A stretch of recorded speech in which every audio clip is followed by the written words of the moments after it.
कि हम लोग तो ये कानून को बहुत विरोध कर रहे हैं, विरोध करने की कोशिश कर रहे हैं,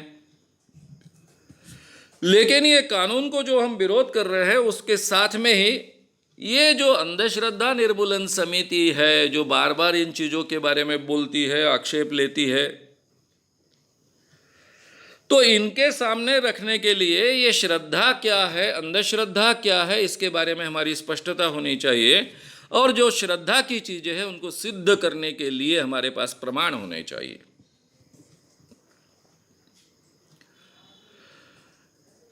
ताकि हम ये झूठ बेनकाब कर सके।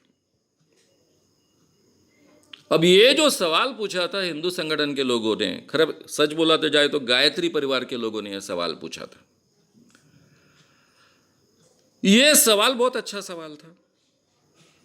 उसके साथ में यह भी सवाल था कि यह अंधश्रद्धा जो होती है वो नुकसानदेह होती है, तो वो भी हमारे समाज से हमने दूर करनी चाहिए, ये भी चीज़ें हमने बोलनी चाहिए। ऐसे हिंदू संगठन के कुछ लोग बोल रहे थे। इसके ऊपर राजीव दीक्षित क्या जवाब देते हैं, सुनिए।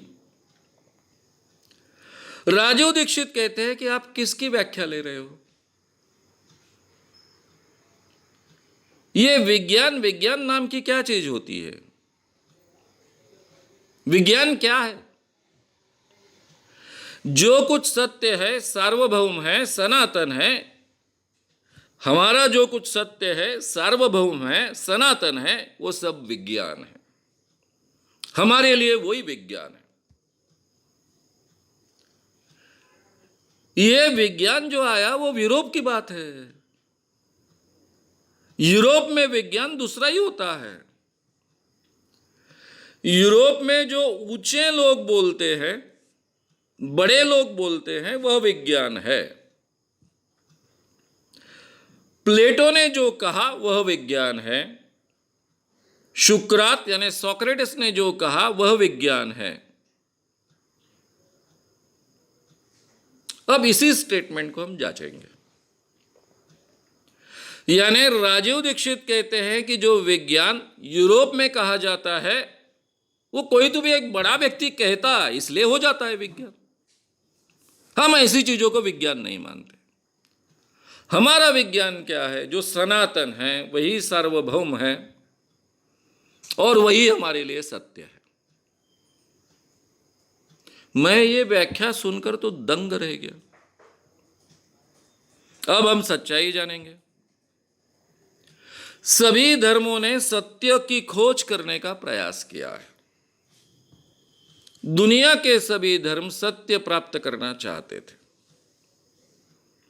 हमारा अंतिम उद्देश्य ही सत्य की प्राप्ति है, ऐसा कई धर्मों ने कहा है। 16वीं शताब्दी से साइंटिफिक मेथड नाम की एक चीज इवॉल्व होते गई, जिसको हम वैज्ञानिक प्रक्रिया कहते हैं। और आज दुनिया में सत्य यानी क्या? जो साइंटिफिक मेथड के आधार पर जो सिद्ध होता है, जो सत्य हमें प्राप्त होता है, उसको आज हम सत्य मानते हैं। ये प्रक्रिया साधारणतः 16वीं शताब्दी के बाद इसके तरफ बड़े बारीकी से ध्यान गया। ज्ञान के सभी क्षेत्र में इसका उपयोग लोग करते गए, वैज्ञानिक करते गए, ज्ञानी लोग करते गए। और आज 20वीं शताब्दी में, हालांकि 19वीं शताब्दी के आखिरी में ही पूरे दुनिया में यह मान्य हुआ था कि सत्य शोधने का एकमात्र ये हथियार है साइंटिफिक मेथड, वैज्ञानिक प्रक्रिया। इस साइंटिफिक मेथड के आधार पर जो सिद्ध होगा वो सत्य है। इस वैज्ञानिक प्रक्रिया के आधार पर जो सिद्ध नहीं होगा वो असत्य है। ये पूरे दुनिया में इस बात को माना गया। उसके आधार पर साइंस खड़ा है, उसी के आधार पर सभी ह्यूमैनिटीज खड़ी है। अभी साइंस भी खड़ा है, ह्यूमैनिटीज भी खड़ी है। ह्यूमैनिटीज यानी जिसको हम आर्ट्स फैकल्टी के विषय कहते हैं, उसी के आधार पर अर्थशास्त्र जैसे विषय खड़े हैं। बाकी सभी विषय इसी के आधार पर खड़े हैं। लेकिन जब ये साइंटिफिक मेथड पूरे दुनिया में मान्य नहीं हो चुकी थी, सत्य शोधन का एक हथियार कर तब अवस्था क्या थी?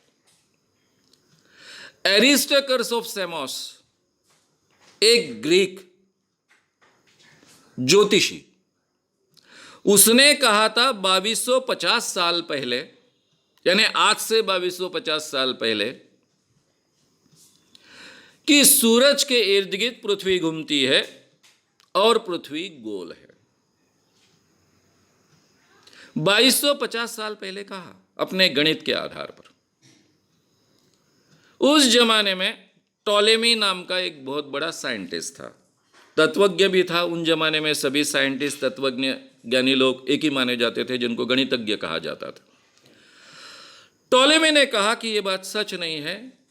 जो पहले से दुनिया में मान्यता है कि पृथ्वी ये सूरज के इर्द गिर्द नहीं घूमती है, वो जियोसेंट्रिक है, मध्य में है, और उसके इर्द गिर्द चांद फिर घूमता है, सूरज घूमता है, वगैरह वगैरह, वो बात उसने कही।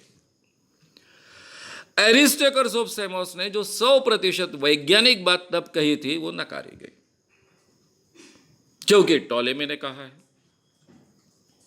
उस जमाने में ऐसा चलता था, ये बराबर है, क्योंकि वैज्ञानिक प्रक्रिया नाम के सटीक सत्य जानने की प्रक्रिया हमारे पास कोई उपलब्ध नहीं थी। फिर उसके बाद में 2250 साल पहले जो बात एरिस्टाकर्स ऑफ सेमोस ने कही, उसके बाद में एकदम 16वीं शताब्दी में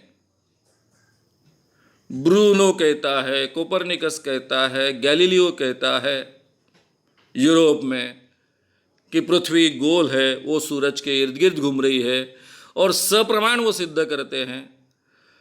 तो ये बाइबल के विरुद्ध मत है, इसलिए ब्रूनो को जलाया गया, कोपरनिकस को मारा गया, गैलीलियो के भी बहुत हाल किए गए इस ढंग से।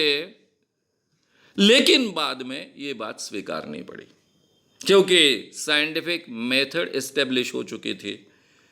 साइंटिफिक मेथड के जरिए जो अलग अलग वैज्ञानिक संशोधन हुए, उसका लोगों को फायदा मिलना शुरू हुआ था। चर्चेस ने अपनी मान्यताएं बाजू में रखी, जबकि चर्चेस के आधिपत्य के नीचे ही सभी यूनिवर्सिटीज थी, सभी शिक्षा संस्थान थे। उन्होंने अपनी मान्यताएं बाजू में रखी, और डार्विन के उत्क्रांतिवाद का सिद्धांत जो 19वीं शताब्दी के आसपास बाहर आया, तब तक यहां तक चर्चेस की भूमिका बदल चुकी थी कि उन्होंने इसमें हस्तक्षेप करना छोड़ दिया था। तो डार्विन को बहुत डर था, डार्विन भी डरा हुआ था। उसने अपना संशोधन 10 साल तक प्रसिद्ध नहीं किया, क्योंकि उसको डर लग रहा था कि मैं प्रसिद्ध करूंगा तो मेरा क्या होगा। लेकिन उसका बेचारे का कुछ बिगड़ा नहीं। ये तो मैंने यूरोप की बात कही। अब हमारे राजीव जी कहते हैं कि भारत में जो सनातन है वो सत्य है, वही हमारा विज्ञान है। हमारे यहां क्या अवस्था थी? आर्यभट्ट के नाम से हमने ग्रह को भेजा है बाहर, सैटेलाइट भेजा है। आर्यभट्ट ने 5वीं शताब्दी के आखिरी में, 6वीं शताब्दी के शुरुआत में कहा कि पृथ्वी गोल है और वो सूरज के इर्द गिर्द घूमती है। अब आर्यभट्ट बड़ा ज्योतिर्विद था, उनको गणितज्ञ कहा जाता था। बाकी ज्योतिषियों ने उसकी बहुत मजाक उड़ाई।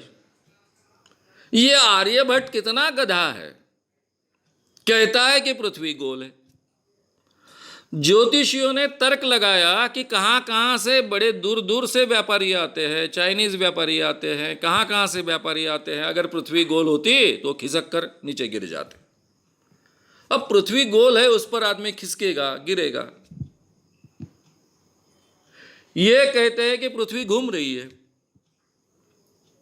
अगर आर्यभट्ट की बात सही होती तो सुबह सुबह जो पंछी आसमान में घूमते रहते हैं, शाम को अपने घोंसले में वापस आते हैं, तो शाम तक ये घोंसले, जिन पेड़ों पर उनके घोंसले, वो पेड़ और घोंसले कहाँ के कहाँ निकल जाते हैं, उनके अपने घोंसले मिलते ही नहीं।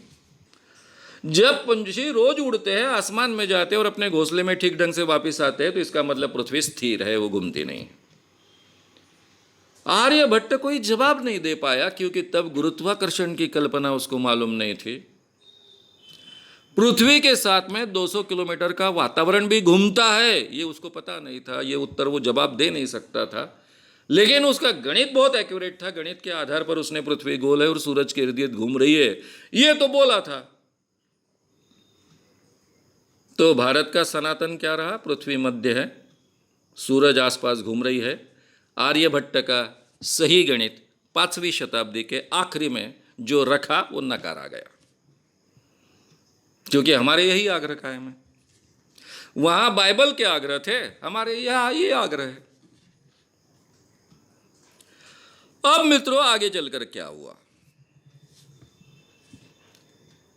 जो हमारा सनातन है वही सत्य है, सार्वभौम है। ये आग्रह के कारण आज हम क्या मानते हैं? राहु केतु नाम के ग्रह है। राहु काल में, केतु काल में वो हमारा बहुत बड़ा नुकसान करते हैं। अगर ये पत्रिका में ग्रह आए तो उनको शांत करना होता है, उसलिए ज्योतिषियों को दान दक्षिणा देनी होती है, या फिर ग्रह शांति के लिए पैसे देने होते हैं, और फिर वो हमारा नुकसान बचा सकते हैं। और राहु और केतु नाम के ग्रह होते ही नहीं। फिर शनि भगवान हम पर कोप करते हैं।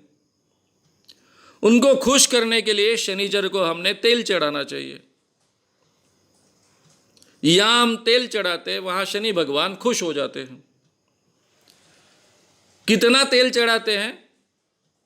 1 चम्मच या फिर 1 पाव, 250 ग्राम। और ये 250 ग्राम तेल चढ़ाने के बाद में शनि भगवान खुश होते हैं। शनि ग्रह का साइज क्या है? पृथ्वी के 9 गुना बड़ा है शनि। आज हमारे पास जितना तेल उपलब्ध है उतना पूरा का पूरा तेल भी उंडेल दिया